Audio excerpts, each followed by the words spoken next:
Honours final year discrete mathematics বা বিচ্ছিন্ন গণিত বইয়ের গ্রাফ চ্যাপ্টারের একটি গুরুত্বপূর্ণ সমস্যা হচ্ছে নিচের গ্রাফ দ্বয় সমচিত্রিক কিনা নির্ণয় করো। অর্থাৎ এখানে যে দুইটা গ্রাফ আছে জি এবং এইচ, এই গ্রাফ দুইটি সমচিত্রিক বা আইসোমরফিক কিনা সেটা আমাদের প্রমাণ করে দেখাইতে হবে। তো দুইটি গ্রাফ সমচিত্রিক বা আইসোমরফিক হওয়ার প্রাথমিক যে তিনটি শর্ত আছে, আমরা যদি সেই শর্তগুলো যাচাই করি, তো আমাদের প্রথম শর্ত হচ্ছে যে দুইটি গ্রাফের সমান সংখ্যক শীর্ষবিন্দু থাকতে হবে। তো আমাদের প্রথম গ্রাফের শীর্ষবিন্দুর সংখ্যা 1 2 3 4 5 এবং দ্বিতীয় গ্রাফের শীর্ষবিন্দুর সংখ্যা হচ্ছে 1 2 3 4 5, অর্থাৎ আমাদের দুইটি গ্রাফের সমান সংখ্যক শীর্ষবিন্দু আছে। এরপরে যদি আমরা দুইটি গ্রাফের ধার বা বাহুর সংখ্যা গণনা করি, তাহলে এই জি গ্রাফের ধার বা বাহু সংখ্যা হচ্ছে 1 2 3 4 5 এবং এইখানে বাহু সংখ্যা হচ্ছে 1 2 3 4 এবং 5, অর্থাৎ এই দুইটা গ্রাফের মধ্যে বাহু সংখ্যাও সমান। এবং তৃতীয় যে শর্ত সেটা হচ্ছে ডিগ্রি। হ্যাঁ, এখানে ডিগ্রি বলতে বোঝায় যে প্রতিটি শীর্ষবিন্দুর সাথে কতগুলো বাহু যুক্ত আছে। তো এখানে প্রতিটা শীর্ষবিন্দুর সাথে দুইটা করে বাহু যুক্ত আছে এবং এই গ্রাফের মধ্যেও সেম, প্রতিটি শীর্ষবিন্দুর সাথে দুইটা করে বাহু যুক্ত আছে। তো এই দুইটা গ্রাফ সমচিত্রিক হওয়ার প্রাথমিক যে তিনটা শর্ত সেইটা পূরণ করেছে। তাহলে আমরা এখানে লিখতে পারি যে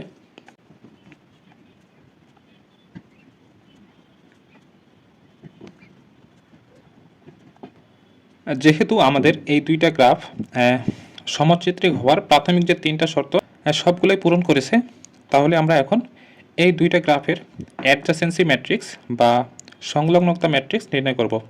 তো আমরা যদি প্রথমে এই জি এর সংলগ্নতা ম্যাট্রিক্স নির্ণয় করি, তাহলে জি এর সংলগ্নতা ম্যাট্রিক্স হবে। তো আমরা যদি এই জি গ্রাফটার দিকে একটু খেয়াল করি, এখানে U1 শীর্ষবিন্দু থেকে U2, U3, U4 এবং U5 থেকে আবার U1-এ ফেরত চলে এসেছে। তো আমরা এখানে এই সংলগ্নতা ম্যাট্রিক্সের ক্ষেত্রে লিখতে পারি যে যেহেতু U1 থেকে শুরু হয়ে U2, U3, U4, U5 এবং তারপরে পুনরায় U1-এ ফেরত এসেছে, তাহলে আমরা এখানে লিখতে পারি যে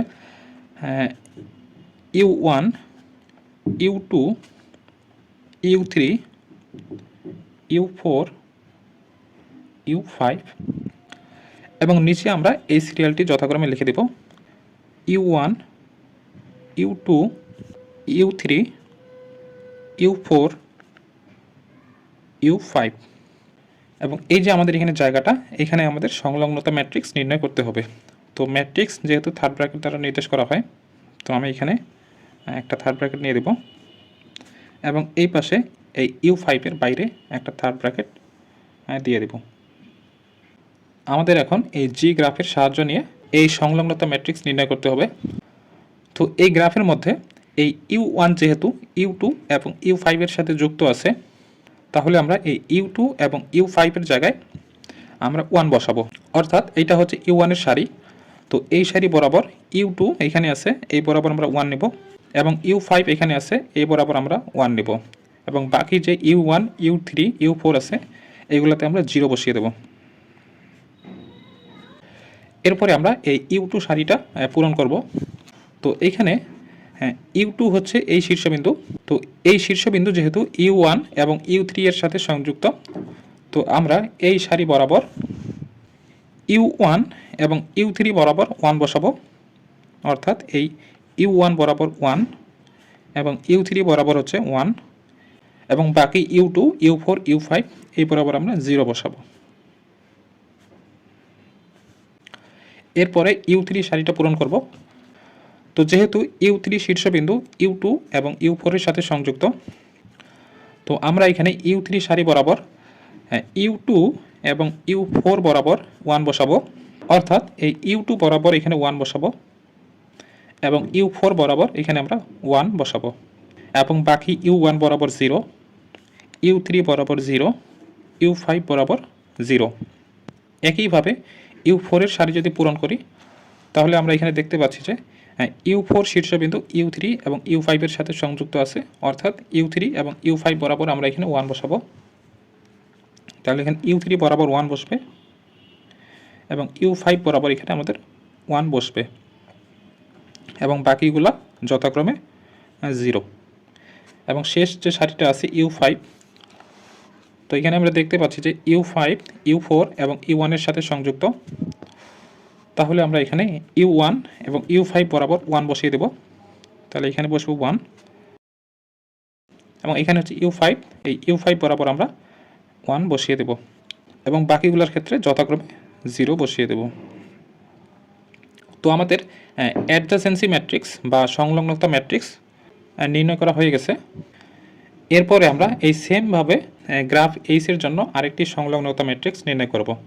তো তার আগে আমাদের এমন একটা চিত্রণ ধরে নিতে হবে যেটা এই গ্রাফ জি এবং এইচের মধ্যে সম্পর্ক স্থাপন করে। তো আমরা যদি ধরি ফাই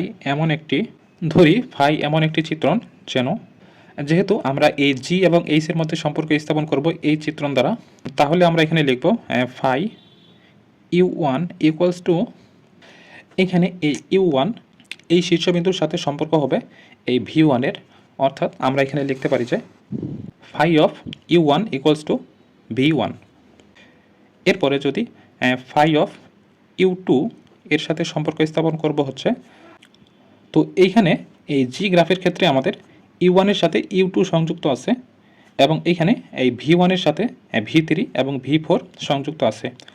তো আমরা এই U2 এর সাথে V3 বা V4 যে কোনো একটার সম্পর্ক স্থাপন করতে পারি। তো আমরা এখন এই U2 এর সাথে এই V4 এর সম্পর্ক স্থাপন করব, যেহেতু U1 এর সাথে U2 সংযুক্ত এবং V1 এর সাথে V4 সংযুক্ত। তাহলে আমরা এখানে লিখতে পারি phi of U2 equals to V4। এরপরে phi of U3 equals to আমরা লিখতে পারবো, তো যেহেতু এখানে U2 এর সাথে U3 সংযুক্ত এবং এখানে V4 এর সাথে V2 সংযুক্ত আছে, অর্থাৎ আমরা এখানে লিখব phi of U3 equals to V2। এরপরে ফাই অফ U4, তো গ্রাফের মধ্যে হচ্ছে U3 এর সাথে U4 সংযুক্ত এবং U3 এর সাথে যেহেতু V2 এর সম্পর্ক স্থাপন করেছি, তাহলে V2 এর সাথে সংযুক্ত হচ্ছে V5, অর্থাৎ আমরা U4 এর সাথে এই V5 এর সম্পর্ক স্থাপন করব। তাহলে আমরা এই phi of U4 equals to লিখতে পারি যে V5 এবং phi of U5 equals to, তো যেহেতু এখানে U4 এর সাথে U5 সংযুক্ত, এইখানে V5 এর সাথে আমাদের V3 সংযুক্ত, তাহলে আমরা এখানে লিখতে পারি phi of U5 equals to হচ্ছে V3। এখন আমরা এই এইচ গ্রাফের জন্য সংলগ্নতা ম্যাট্রিক্স নির্ণয় করব।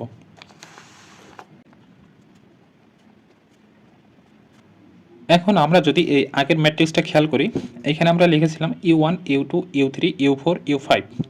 তো আমরা এখন এই গ্রাফ এইচের ক্ষেত্রে যেহেতু এই সংলগ্নতা ম্যাট্রিক্স নির্ণয় করব, তাহলে আমরা এই U1 এর সাথে সম্পর্ক নিয়েছিলাম হচ্ছে V1 এর, তাহলে আমরা এখানে লিখব V1। এই U2 এর সাথে সম্পর্ক ছিল হচ্ছে V4, তাহলে আমরা এই U2 এর জায়গায় লিখব V4। এরপরে আমরা এই U3 এর সাথে সম্পর্ক স্থাপন করেছিলাম V2 এর, অর্থাৎ আমরা এই U3 এর জায়গায় লিখব হচ্ছে V2।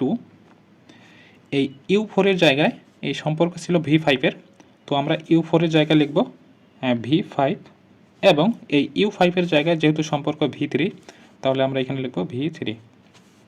এখন যদি আমরা এই আগের ম্যাট্রিক্সের মতো এই সেম মানগুলোকে এই কলাম বরাবর লিখি, তাহলে এখানে লিখব আমরা V1, এরপরে হচ্ছে V4, এরপরে V2, এরপরে V5 এবং এরপরে হচ্ছে V3। এবং ম্যাট্রিক্স নির্ণয় করার জন্য আমরা এখানে দেব থার্ড ব্র্যাকেট।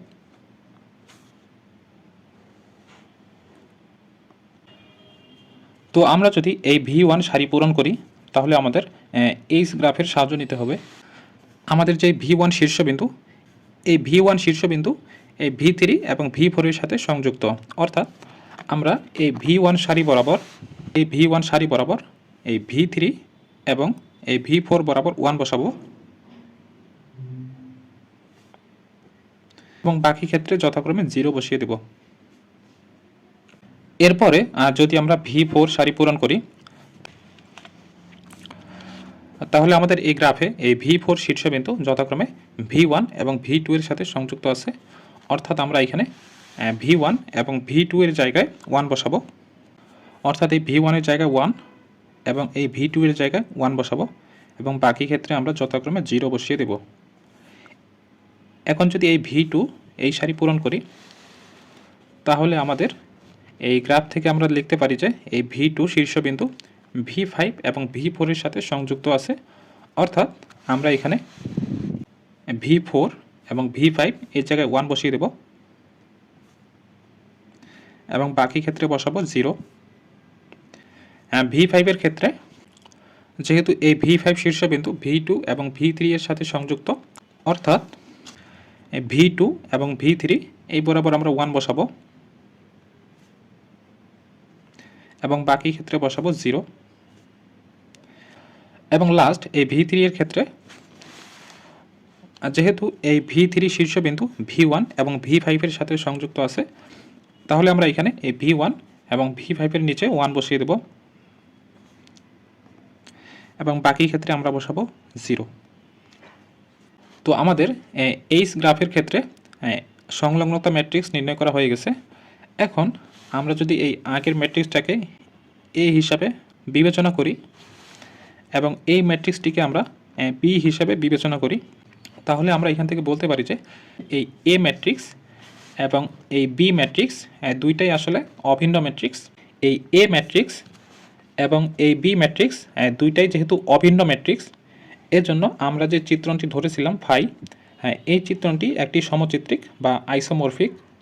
তো এজন্যই আমরা বলতে পারি যে আমাদের যে দুইটা গ্রাফ আছে G এবং H, এই গ্রাফ দুইটি সমচিত্রিক বা আইসোমরফিক।